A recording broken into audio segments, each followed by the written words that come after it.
Hi all, for our notable game today, let's have a look at another classic clash between Garry Kasparov and Anatoly Karpov.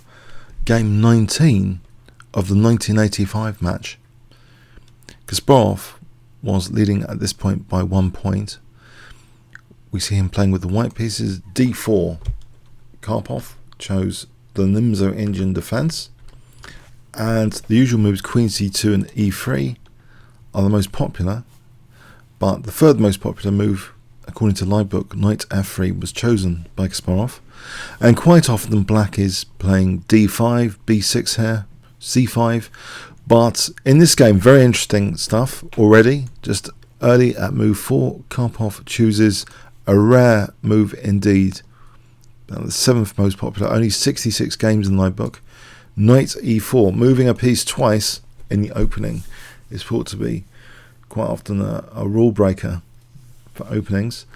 Let's see, it's putting pressure on c3 immediately, and Kasparov simply protects the knight here and threatens queen takes knight. Black supports the knight. Okay, and there's an interesting decision here. Does white want to play e3 or g3? The most popular seems to be g3 in this position. On e3, games are thought to be about equal here. This position, black's strategy would be quite aggressive actually. This kind of thing is quite aggressive. And there's been even 94 games from this position. So this is a fairly standard position, which maybe Karpov had wanted the game to go into. But Kasparov sticks with the fianchetto g3 here. And now, again, very unusual. Black usually plays b6 to try and lend support for the knight. On e4, we go into the more unusual move, very unusual indeed now. The move knight c6, very unusual territory indeed. Bishop g2 just continuing naturally. And now black plays bishop takes c3, doubling the pawns. And knight a5 to the point to hit c4 very quickly. Now if white responds routinely, well, this sort of move, black can just play b6 and then bishop a6 and we'll have a fantastic time. No, Kasparov plays c5 here. And it's got a cramping influence on black's position, this c5 move, giving white some options on d6 and b6 to take pawns, for example. Or alternatively, as we see now, d6 is played, not taking the pawn. Instead, this bishop is a major issue to address to make sure it's not going to be a dead bishop. White wants to sort of unleash the power of the bishop pair, potentially. He plays just c4. Yes, c4. Now, if black dares take on c5, then bishop a3 looks to be a very, very good move here. And black's under real pressure. This is uncomfortable for black, to say the least. White would enjoy this position with the bishop pair. And as the position opens up, they'll just get better, these two bishops. So basically, yeah, Karpov plays b6. And then we have bishop d2, threatening simply to snap that pesky knight off. This knight now takes the bishop, so knight takes d2, hitting the rook. Karpov plays d5. But with playing d5, the e5 square is weakened, and that's a key feature. If this knight can go to e5 later, then it will surely be better than this misplaced knight if that doesn't improve rapidly. But how does this knight actually get back in the game? And why is this move forced? This is a major concession of a central square. Why is d5 forced here? It's a difficult position. Let's just check. You know, for example, couldn't black have played rook b8 or bishop b7? These are actually the top engine choices, actually. Rook b8 or bishop b7, yes. This keeps the e5 square protected, but maybe, you know, white's slightly better here. You know, slightly. So this position is uncomfortable for black.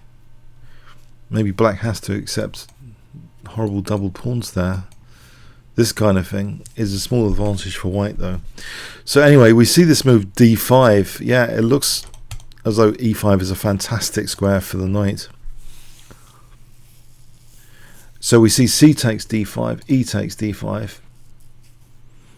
And now just the strengthening move, e3. You know, maybe black might have been interested in f4 to liberate the bishop, if nothing else, as well as do something on the king side. But e3 keeps things very, very solid against any f4, fixing the pawns as targets, both of these. Bishop e6. And now maybe black might be positionally intending b5 to improve the knight to c4. This next move stops that idea. Queen c3. So no b5, putting pressure on the knight. And also, let's see. So queen c3, we have rook f7. Defending c7 in advance. This is going to be a target potentially, this c7 pawn. Rook fc1 anyway. Rook b8. Rook ab1. You can see white's pieces are slightly better, but especially this knight outpost looks fantastic to get to. Rook e7. We see a4 here. White's in no rush to entrench his knight on e5. Bishop f7. And now bishop f1. So after this move, actually, the bishop finds another target instead of that d5 pawn, which has been secured. This one, h6. Bishop d3. So black defends now, f5. Queen c2, again asking black the question about this pawn. Bishop e6. Bishop b5. Pardon me, bishop b5. Queen goes back, not wanting to play c6. Now rook d1. Yes, another quiet move. What is Kasparov up to? This seemingly nothing rook move keeps various options in the air for white. For example, knight f3 to e5. And Karpov lashes out here. It's a rather uncharacteristic game, both from the rarity of the opening moves by Karpov and now this aggression now. Karpov plays g5. Yeah, just creating potential vacuum in his position. Very, very strange, isn't it? As though he's going for a hack attack against Kasparov. So the question, why what is Karpov up to? Is he in a bad way? Could he just try and improve this knight? Well, rook d1 actually, any knight c4, the rook is ideally placed against the queen. The knight really doesn't want to go to b7. Let's just check this position. Why would black play g5? Are things so desperate after this quiet move? It does x-ray the queen. On knight c4, yeah, we just take. And then here, well, we can just take that anyway. It's out of the question in any case. But why not knight b7? Knight f3, just going to e5, knight e5, just relishing the position. Knight c6 is a possibility. Yeah, maybe just Karpov realised this position's, you know, pretty miserable here. Yeah, knight c4 is out of the question anyway with the bishop here. So in this miserable position, yeah, it seems like to make things worse though, g5. It might be that black might actually consider g4 to stop knight f3 to e5. So the knight finally does decide to tour to e5. Rook g7. Knight e5. Yes, Karpov is playing extremely aggressively and optimistically. It looks like a very optimistic attack now after f4. The bishop returns home. And with a vengeance, if it goes to g2, although it's hitting d5, it can actually prepare e4 to break up the position. Now that black's committed with f4, black is more prone to an e4 break. Queen f6, bishop g2, rook d8. And now this e4 break, it's a classic break in the centre. D takes, bishop takes e4. Black has various light square weaknesses. But, you know, this... Also, this knight is still on the rim. This knight has been on the rim for a large part of the game. Rook e7, and we have queen c3, securing the knight tactically, and d4. Bishop d5. We have rook e1 protecting the bishop, king g7. And now the king is on the same diagonal as the queen. And this is quite dangerous now. There's a forcing move, knight g4, getting the queen off the diagonal. And now bishop takes d5. Forcing sequence is pretty horrible here, restricting black's options. If queen takes, then that drops the rook. So we have rook takes d5. Rook takes e7, yes. The forcing sequence continues. Rook e1, seizing the e file. Queen d8, as though d4 is a concern, but it's that pawn is sheltering the king. And Kasparov plays the move knight e5 here, not worrying about the pawn, because, for example, knight f3 looks just to simply exploit the pin against the king. It's not really on, is it? So we have queen f6 instead. But this is approaching move 40. It looks like a move 40 classic blunder, weakness of the last move, move 40 stuff, which happens. C takes b6, yes, it's no longer defending c7. Black's position here looks incredibly difficult though, before queen f6.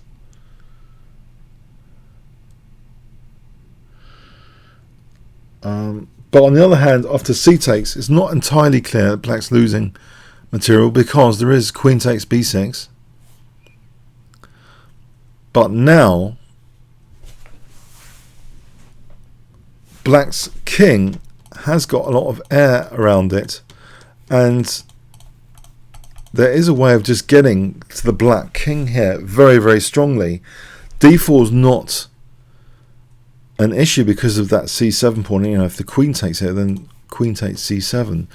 White is a move which really just opens up basically the black king very strongly. Can you see what white can do? Very simple stuff in this position to open up black's king. If I give you 5 seconds, what would you play with white? Remember, the knight's on the rim as well here. White just plays g takes f4. It opens up various possibilities.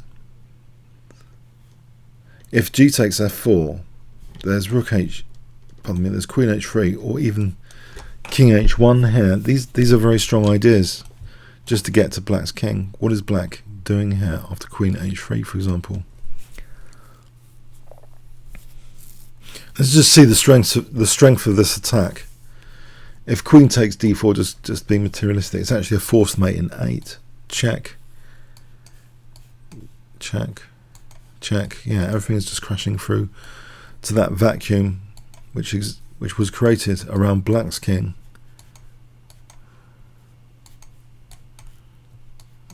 For example, like that. But there's also, I mean, in this position, there's also not just queen h3, potentially there's just king h1. The idea of rook g1 check coming up. This is also pretty strong. Well, taking here is pretty strong with rook g1 check. Black's king is just really exposed in these variations. Well, that's just hopeless anyway. But yeah, g takes f4 leaves black in a bad state, and white's just going to play f takes g5 if left alone, just destroying black's king. You know, what does black do if he plays a move like this? F takes, and then what if he takes this? Queen c1. Yes, it's just diabolical. The king safety is all gone. It's all shot to pieces there. So yeah, a desperate position, very, very bad position now. Karpov plays rook takes d4, going into this horrible pin basically, knight f3. He plays knight b3, but then there's a second pin introduced, which is probably the strongest move here. It's all very good for white. Rook b1, a second pin. So asking that knight what it's doing. 2 pins is pretty good. Queen f6, trying to make this somehow backfire on white. But even rook takes b3, it holds the queen. There's no little trick like rook d1. Rook takes b3 is strong here. If check, this position's still quite good. But even stronger, and this was supposed to be a sealed move after queen f6, but Kasparov openly played the move, which was a sealed move, and he got applause from the audience as well. He openly played what should have been a sealed move here. On move 42, the answer to life, the universe and everything, he played queen takes c7, which is actually stronger than rook takes b3. Queen takes c7 check. And Karpov resigned. Let's see if the king moves. We have rook takes b3 safely here, it seems. You know, check doesn't really do anything. The queen's holding f4 as well. You know, if... Let's see this position. I mean, this might have been a concern. Not really. No, it's just a diabolical position. I thought maybe queen takes f4 is a slight concern. No, the best moves apparently are just to do with the rook here in theory. So rook takes b3 will do. Queen takes c7 is even stronger. And then take the knight. Or even in this position, the rook can be taken here. Knight takes d4. And then pick up the knight as well. Yes. Now, you might think this is a really weird Anatoly Karpov game. And the question is, you know, did he have enough sleep before this game? Was he disturbed psychologically? Because many question, you know, the opening moves were very strange. It seems Kasparov has picked up an Achilles heel in Karpov's Nimzo-Indian. Maybe Karpov had not studied the early knight f3 as much as queen c2 or e3. The early knight f3, and Kasparov ends up moving a piece twice, and then having to support that knight against the fianchetto system, not against the e3, against the fianchetto system. Then even more strangeness with this knight c6, another rare bird move. The knight ends up misplaced most of the game on a5. Kasparov is not letting one of his bishops be blocked in. Doesn't mind losing the bishop here for pressure. And then Karpov, he's faced all the time with this knight f3 to e5, proving Kasparov's knight will be better than the one on a5. Karpov starts lashing out, creating a vacuum of weaknesses, which is classically exploited by the bishop coming back, opening up the centre, and then a nasty pin on the diagonal emerges as one of the side effects of black's kingside weaknesses. Yeah, black is taken apart tactically, and the thing which broke the camel's back, g takes f4, introducing queen moves and also even just a subtle king move just to open up that g file. The vacuum was there to be exploited. G takes f4 opened up the lines even more at the critical moment. Karpov couldn't handle covering up all the weaknesses which he had created with his aggression. But the symptom of that was just staring at this knight f3 to e5 probably depressed him. He wanted to try and do something. So he ended up creating more weaknesses because the position was already pretty bad, pretty miserable. Okay, a very, very interesting game. So it extended Kasparov's lead to a 2-point lead. So could Karpov come back before the end of the match, which was now fixed at a set number of games. So not much time to come back on this one. Okay, hope you got something from it. Comments or questions on YouTube. Thanks very much.